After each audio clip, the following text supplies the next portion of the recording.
খাতিয়া ব্রিজের সংলগ্ন বাড়িয়া ইউনিয়নের চেয়ারম্যান জনাব আলহাজ হাবিবুর রহমানের ক্রয়কৃত জমি নিয়ে একটি বিতর্ক তৈরি হয়েছে।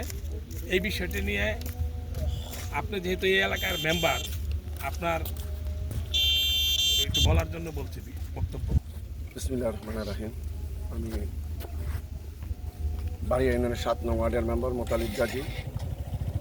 আলহাজ হাবিবুর রহমান খান এই ব্রিজে করার জন্য অনেক আপ্রাণ চেষ্টা করিয়া পারতে না পারার পরে একটা জমিন ক্রয় করিয়া সেই জায়গাতে মাটি ফালায় বরাদ্দ কইরা উঁচা করিয়া পরে এই ব্রিজের কাজ এই বাড়িয়াবাসীর উন্নয়নের জন্য ছোট করে বড় করে শুধু না, পূবাল এই অঞ্চলের উন্নয়নের জন্য এই ব্রিজটার কাজ সে সক্ষম করে সে এই জায়গায় মাটিটা বরাদ্দ করে, না হলে এই ব্রিজটা করতে পারে না।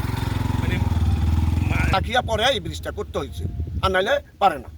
কিন্তু পরবর্তী সময় আমরা জানতে পারলাম যে এই যে ব্রিজের জায়গাটা যে এটা নাকি পুকুর না কি করা হয়, এই ব্রিজে এই জায়গাতে মাল রাখিয়া এই ব্রিজটা করা হয়েছে, করার পরে এই ব্রিজ হয়েছে। কিন্তু এখন এই ব্রিজের লোকের কথা ছিল যে তোমরা যে আমার মাল নেও, মাটি নেও, এই মাটি আমার দিবা কই থেকে।